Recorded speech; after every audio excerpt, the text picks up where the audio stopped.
Hello, I'm David Chaston with 90 at 9, brought to you by interest.co.nz.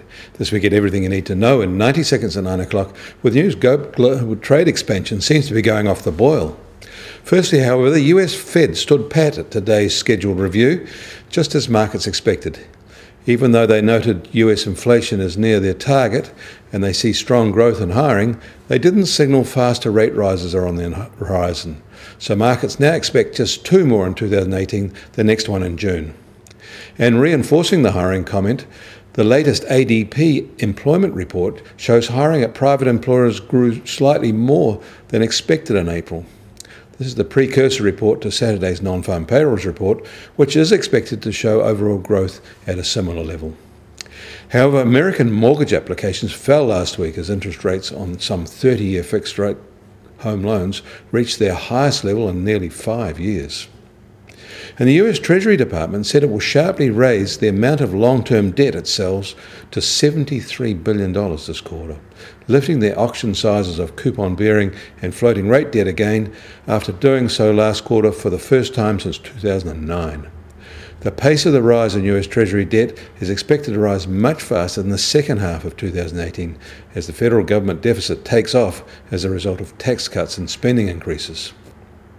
In China, even though their latest unofficial PMI report maintained a stable but low expansion reading, the same report revealed manufacturers are facing sharply deteriorating foreign demand as the new export orders decline for the first time in 17 months. And that is backed up by new data for international air freight for March, which shows growth of just 2.2% year-on-year, down sharply from 7.7% growth in the same basis in February. Asia-Pacific growth was part of that shift lower. China set a much weaker exchange rate yesterday than analysts had expected on the first day back from their May Day holiday break, and in advance of the US-China trade negotiations that will start in Beijing on Friday.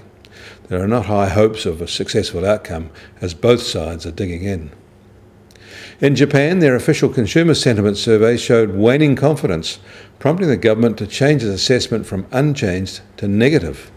They say it is due to signs of rising inflation, higher prices for beer, utility bills and some household services. And we should also note that in New Zealand, car sales have peaked and are now coming in a little lower than the same months a year ago.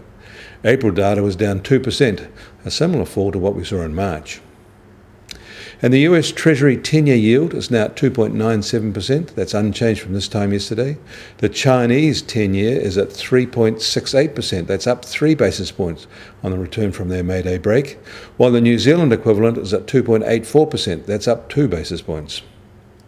Gold is at $1,307 an ounce in New York. That's up just $1. And oil prices are up also to $68 a barrel in the US, while the Brent benchmark is just under $73.50 a barrel. The Kiwi dollar is still flirting with a 70-cent US level and was slightly below that before the Fed statement and slightly above it after. On the cross rates, we're a little changed at 93.2 Aussie cents and 58.5 euro cents. That puts the TWI at 72.5, and that's similar to this time yesterday. I'm David Chaston. That was 90 at 9, brought to you by interest.co.nz.